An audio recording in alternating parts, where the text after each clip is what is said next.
Yesu niwe nishemo yambereye ubuhungiro nacankura amahoro yambereye ubuhungiro umwami n'igitare gikomeye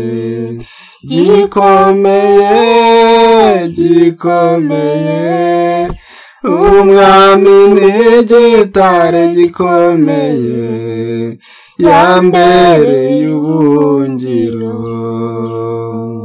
Uhoraho Mana yanjye mwami w'ijuru n'isi, jida umwana wawe nje imbere yawe, nzanye agahinda n'umubabaro kawe ntawe ndo kugatura uretse we Yehova. N'uwo mpoza ndi kurira, n'uwo mara agahinda iyo kanzonze, niwe byiringiro byanjye mu bihe byo kwiheba, kandi mu gihe cy'ubwoba niwe ngaba inkingira. Mana Nyagasani, mfite ubwoba bw'icyorezo giteye isi, kandi dore cyageze ku butaka wampaye. Nyagasani, dukize iyi ndwara ituzonze. Umva gutaka no gutakamba kw'abana bawe, umanura ukuboko kwawe dukize iki cyorezo n'indi mihangayiko y'ubuzima. Turabizi ko nta kibi utakitubwiye, ariko tugiriye impuhwe mwami Imana. Imitima yacu yuzuye ubwoba n'igishyika. Icyorezo umwanzi yatuzaniye dore kimaze abantu bawe hirya no hino ku butaka waduhaye. Manuka ukoze isoni Satani, manuka ukoze isoni uyu mubisha n'abakozi be, wiyerekane kuri Imana. Mana, uturema wifuza ko tuzabaho neza, ariko ntitwabaye beza imbere yawe. Ariko mwami, naho twaba bigute, tuzakomeza kugaruka imbere yawe dutakamba, kandi twizeye kuzumva ijwi ryacu ukatugira impuhwe. Umanywa mbere igicucu yambereye ubuhungiro,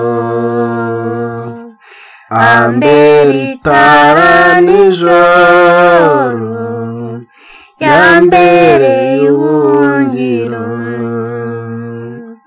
umwami n'igitare gikomeye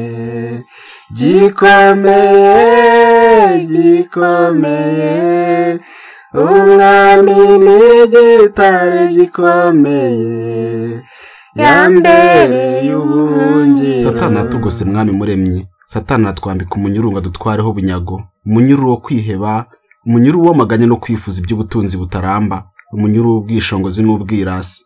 Watubwiye ko niduhindukira tukakugarukira uzatubabarira, waduhaye amasezerano ko mu gihe cy'ibyago uzaza ukabana n'abakwemera. Nyagasani, humanura ubutaka waremye, kuko umwanzi bugeze ku buce. Araduteza ibyorezo n'intambara zidashira, aratubabaza kandi nta mpuhwe dufitiye. Niba kandi ari biwadusezeranyije mu ijambo ryawe, ku minsi y'imperuka hazaduka ibyorezo bidakira, intambara n'urukundo ruke mu bantu. Izina ryawe rihimbazwe ko ijambo ryawe ridahera. Nuko Nyagasani, niba bidusohoreyeho, turakwinginze kugabanya iminsi yacu yo kubabazwa. Nuko hereza umwana wawe aze yima ingoma, ubwami bwawe buze busenyagure kandi burimbure Satani n'abambari be, busenyagure ibicaniro bye. Mu mvura mbere ubwugamo yambereye ubuhungiro, nta nubwo imivi ntembana yambereye ubuhungiro, umwami n'igitare gikomeye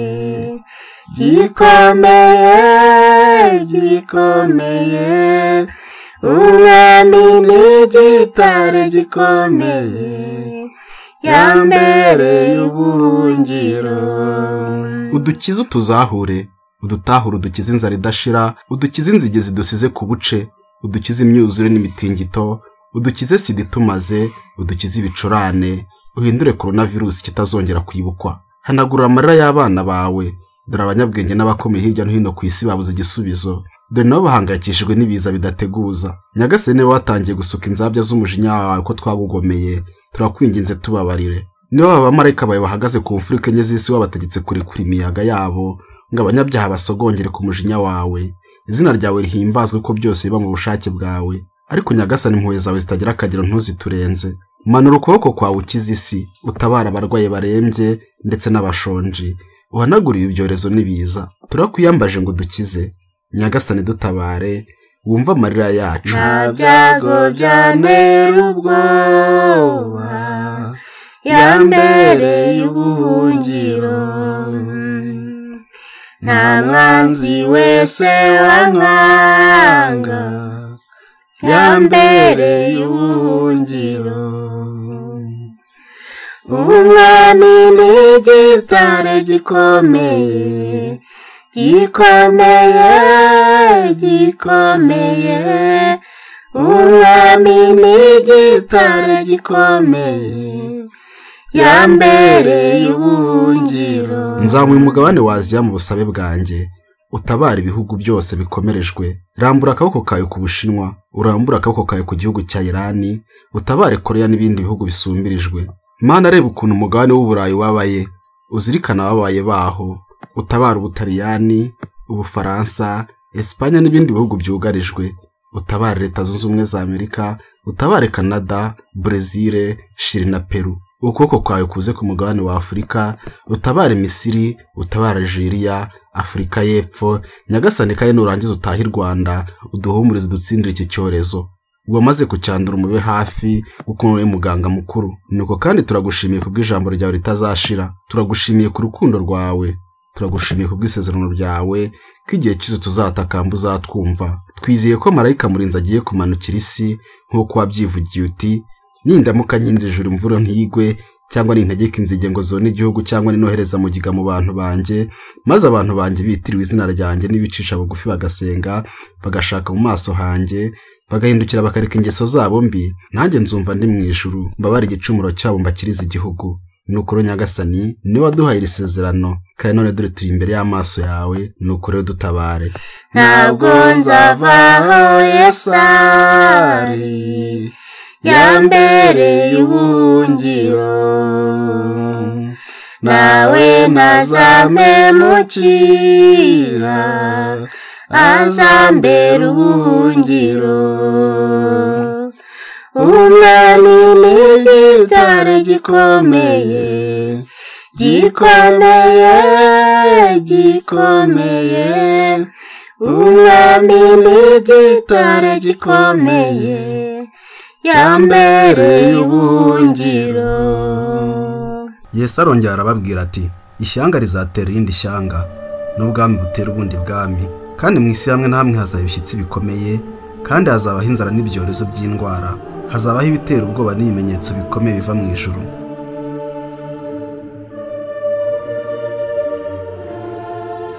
Nzi icyo wakora uramutse umenye ko nyuma y'ukwezi kumwe imperuka izaba igeze. Watangira gusenga cyane ijoro n'amanywa, ukihana ibyaha buri munsi, ndetse wakwibabaza cyane ngo wereke Imana ko ushaka imbabazi. Watangira kurya ibyo utunze byose, ibindi ukabigabira abakeneye. Wahinduka umuntu mwiza cyane, ukampamagara ukambaza niba ntabonye ibyo kurya ngo nze dusangire. Ntiwakongera kubaga ihene n'intama, inka n'ibindi bihumeka, kuko waba uzi neza yuko uri kumena amaraso yabyo. Wagerageza kuba umuntu mwiza utigeze kumenya mbere, kandi urutonde rw'ibyaha wakoze rwajya ruhora mu maso yawe, rukakubuza amahoro, ukajya ahantu mu gashyamba ugapfuka mugasenga Imana usaba imbabazi. Impamvu byagenda gutyo ni uko muri kamere muntu kuva kera kose arimo n'impano yo kwifuza kubaho ibihe byose, kubaho iteka adapfa. Nitwa J.D. wanyu. Umwaka w'1968 mu gihugu cya Norvege, mu gace bita Valdres, hari umukecuru w'imyaka 90 wadusigiye ibimenyetso bizatwereka ko imperuka igeze. Ibimenyetso bisa naho bituzengurutse uyu munsi wumva ijwi ryanjye. Iki kiganiro ni ibitambo bya gishetani. Tugiye kurebera hamwe ibikubiye mu buhanuzi bw'uyu mukecuru muri Norvege, dusesengura akantu ku kandi mu byo yahanuye, tubihuze n'iminsi y'ubu turimo, turebe niba igihe cyo kuva kuri uyu mubumbe kitaramaze kudusatira. Nkora ikiganiro nifashisha inyandiko y'ubuhanuzi iboneka ku rubuga y3christmasnews.com. Nasuzumye kandi mwe mu bikubiye mu bundi buhanuzi bw'umudamu wabayeho mu myaka ya kera witwa Ellen G. White, nk'uko bikubiye mu gitabo cye cyitwa Tragédie du siècle. Nasuzumye kandi 11 mu gitabo cy'ibyahishuwe kiboneka muri Bibiliya. Mbahaye ikaze.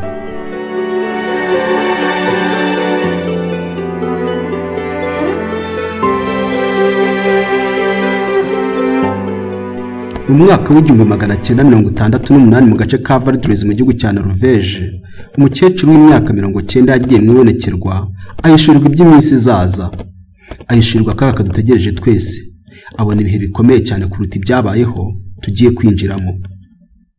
Umuvugabutumwa Emmanuel Minos wanditse ubuhanuzi ngo yajyaga akora ivugabutumwa mu gace uyu mukecuru yari atuyemo.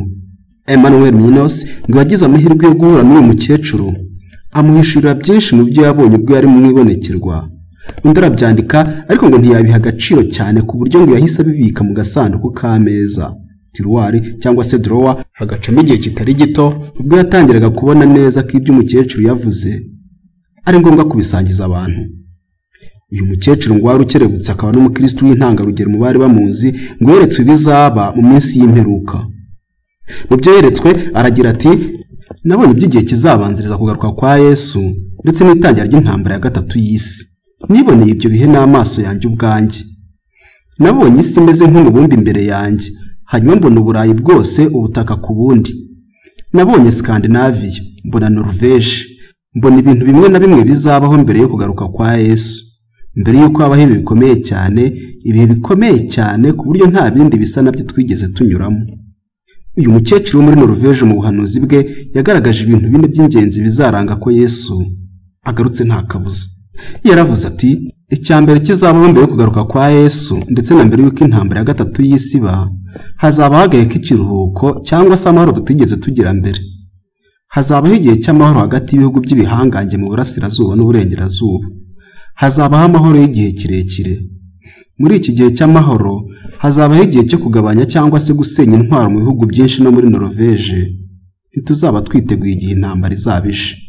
Intambara ya gatatu y'isi izatangira mu buryo buri muntu wese atatekerezaga kandi izatangira ahantu hatigeze hatekerezwa na gato. Ikimenyetso cya kabiri, akazuyaze kazafata bunyaga abakristo bajye kure y'ukuri. Abakristo ntibazongera gushishikarira kwinjira neza mu ivugabutumwa. Bitandukanye n'uko byahoze mbere, ntibazaba bagishaka kumva iby'icyaha no kubabarirwa, amategeko n'ijambo ry'Imana, kwicuza no gusubira ku rufatiro. Ahubwo hazaza ikindi gisimbura ibyo. Icyo gisimbura ni ubukristo bw'iterambere, ubukristo bugamije kwihesha ibyishimo. Ikizaba gishishikaje abantu n'intsinzi, kuba umuntu runaka no kugira ubutunzi, ibintu Imana itigeze idusezeranya muri ubu buryo.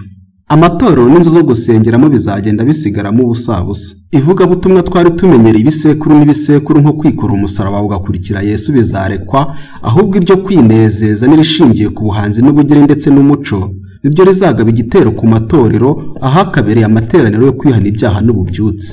Ibi biziyongera ku buryo bugaragara mbere gato y'uko Yesu agaruka. Ikimenyetso cya gatatu, muri ibyo bihe hazabaho guta indangagaciro Norvège ya kera itigeze ibona mbere. Abantu bazatangira kubana nk'abashakanye kandi mu by'ukuri batarashakanye. Ukwiyanduza kuzabaho kuganze mbere y'uko habaho ubukwe, kandi uguhemuka hagati y'abashakanye kuzaba ikintu gisanzwe kandi bizashyigikirwa muri buri mfuruka yose. Mbere gato y'uko Yesu agaruka hazabaho porogaramu nyinshi cyane z'amateleviziyo. Televiziyo zizanyuzwaho iby'urugomo n'ubugizi bwa nabi cyane ku buryo bizigisha abantu kwicana no guhemukirana, kandi imihanda yacu nta mahoro izagira. Abantu bazajya bigana ibyo babonye kuri televiziyo. Icyo gihe ntihazabaho sitasiyo ya televiziyo imwe, ahubwo televiziyo izajya igira sitasiyo nyinshi cyane. Aha Emmanuel Minos wanditse ubuhanuzi bw'uyu mukecuru avuga ko icyo umukecuru yageranyaga nka sitasiyo za televiziyo aricyo twita chaîne cyangwa se channels za televiziyo. Iki gihe umwaka w'1968 ikoranabuhanga rya televiziyo ryari itaratera imbere. Umukecuru yakomeje avuga ati, muri iyo minsi ya nyuma televiziyo izaba imeze nka radiyo, aho dufite sitasiyo nyinshi za radiyo kandi zizuzuzwa ibintu byangiza. Abantu kandi bazazikoresha mu kwishimisha. Tuzabona ubwicanyi mu mateleviziyo kandi bihite bisakara mu bantu.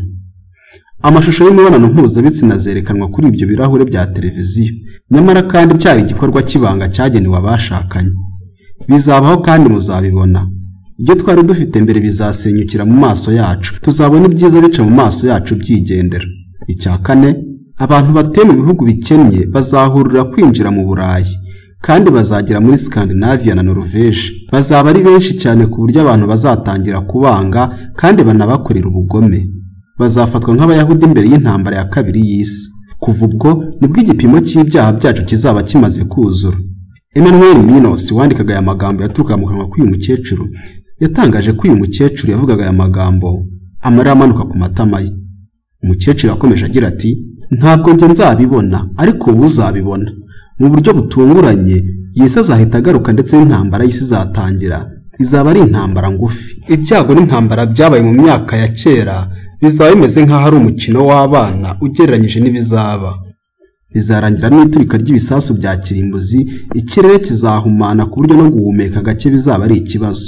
Uburozi buzakwira imigabane myinshi, Amerika, Ubuyapani, Australia n'ibindi bihugu byose bikungahaye. Amazi azangirika, ntituzaba tukibasha guhinga ubutaka. Ikizavamo ni uko hazarokoka bake cyane muri twe. Abazarokoka bo mu bihugu bikungahaye bazagerageza guhungira mu bihugu bikennye, ariko nabo bazadukora ubwo nk'ubwo tuzaba twarabakoreye. Ndishimye cyane kuko sinzaba mpari ngo mbibone, ariko nubona igihe cyegereje uzashyiremo muri tuvuga ibi. Nabyakire bivuye ku Mana, kandi nta na kimwe kizanyuranya na Bibiliya. Ufite ibyaha byababariwe na Yesu kandi akaba afite Yesu nk'umwami n'umukiza we, aratekanye. Mu byahanuwe n'uyu mukecuru bisa n'aho aribyo twiberamo uyu munsi. Uretse gutegereza bike cyane birimo intambara ya nyuma no kugaruka kwa Yesu, mu bimenyetso binatanga bisa n'aho byose byabayeho mu buryo bupimye neza, ku buryo ubu buhanuzi bwe abantu hirya no hino ku isi batangiye kubugarukira.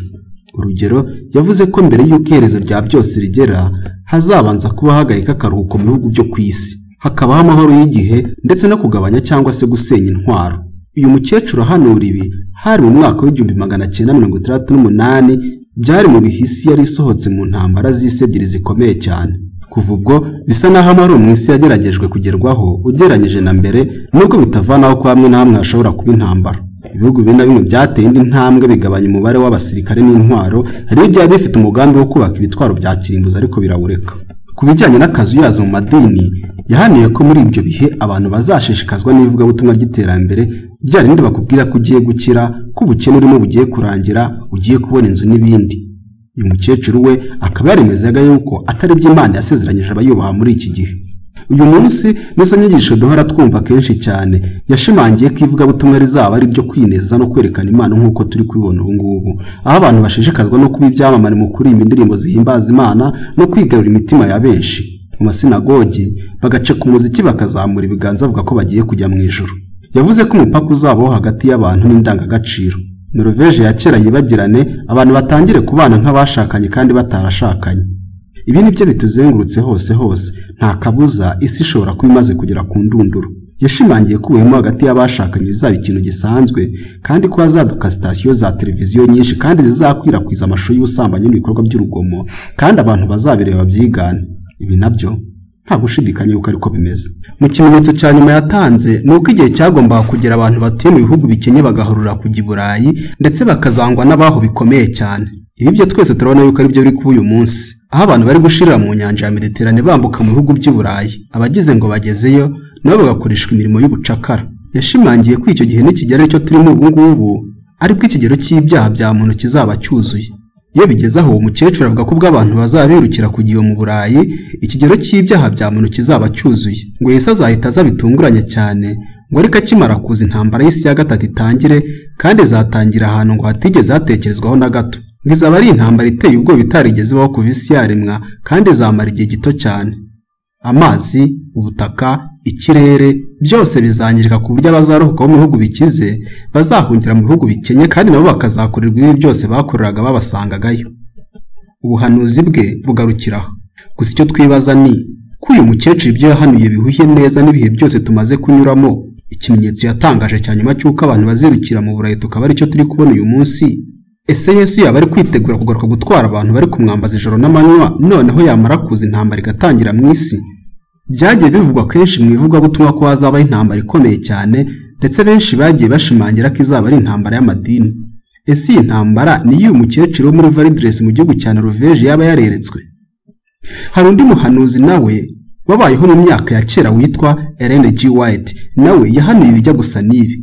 Gusa we yemeje ko mbere y'uko hazabaho kugaruka kwa Yesu hazabaho umuvurungano ukomeye, aho Leta Zunze Ubumwe za Amerika zizahabwa imbaraga n'ubupapa cyangwa Vatikani, bagahatira abatuye isi bose kuramya inyamaswa n'igishushanyo cyayo. Yashimangiye ko hazabaho intambara hagati y'icyumweru n'isabato, ikazaba ari intambara y'ikibi n'icyiza, intambara hagati ya Satani n'Imana. Ellen White yashimangiye ko amadini yose ya Protestant yiyomoye kuri Gatolika cyangwa se Vatikani azongera akiyunga nayo, ndetse isi yose izemeza ko umunsi wo gusenga ari ku cyumweru, ndetse ko abazashaka gutsimbarara ku isabato bazangwa ndetse bagacirwa urwo gupfa. Uyu munsi twatangiye kumva icyitwa impuzamatorero, aho inyigisho zigamije kwerekana ko amadini yose ari amwe kuko asenga Imana imwe kandi ko akwiye guhuzwa. ushobora kubona pasiteri w'idini ryiyomoye kuri gatolika agira igihe runaka akajya gusengeraho nk'ikimenyetso cy'ubumwe no kwiyunga kw'amadini cyangwa ubu ngubu ikiri kwitwa impuzamatorero gishishikaje cyane Rick Warren usa n'ahagarariye amadini ya giprotestanti ndetse na papa umushumba wa kiliziya gatolika. Amasezerano yo kwiyunga kw'amadini yamaze gusinya. Ubwiyunge ni bwiza, ubumwe ni bwiza, gusa ikibazo ni mbese ubundi amadini kukiyomoye kuri gatolika mu gihe cya Martin Luther, impamvu yatumye yitandukanya na kiliziya gatolika yararangiye. Ikindi kibazo ni ese ko Ellen G. White yahanuye ko mu minsi ya nyuma urwunge rw'amadini ruzabaho kandi buri wese azategekwa kururamya aribyo yise kuramya igishushanyo cy'inyamaswa, uyu munsi tukaba tubona amadini yose ashishikajwe no kwiyunga, aho ubuhanuzi bwa Ellen White yahanuye mu myaka magana ntibwaba ari ukuri? Bibiliya ivuga ko uzaramya inyamaswa n'igishushanyo cyayo agashyirwaho ikimenyetso mu ruhanga ari uzasoma ku gacuma k'umujinya w'Imana. Nitwa JD wanyu, murane cyizere ko umunsi umwe nzabona inzira yo kunyuramo. Ubutaha tuzagaruka ku buhanuzi bwa Ellen G. White tubuhuze n'umugabo mutagatifu Maraki wahanuye ko umunsi wabaho umupapa kegura ariwe Benedicto wa 16 twabonye akegura. Yavuze ko uzamusimba ariwe papa wanyu muzababayeho, hanyuma Yesu Kristo agahita aza kureba abantu be. Ukomeza kubana nanjye ureba munsi ya video ukareba hari akavido gatuguru kanditseho ijambo subscribe wakandaho ugahita ukanda akamenyetso kw'inzogera gahita kaza ku ruhande. Wanansanga kuri Instagram yanjye username ni JD wanyu cyangwa se ukareba link aho munsi ya video.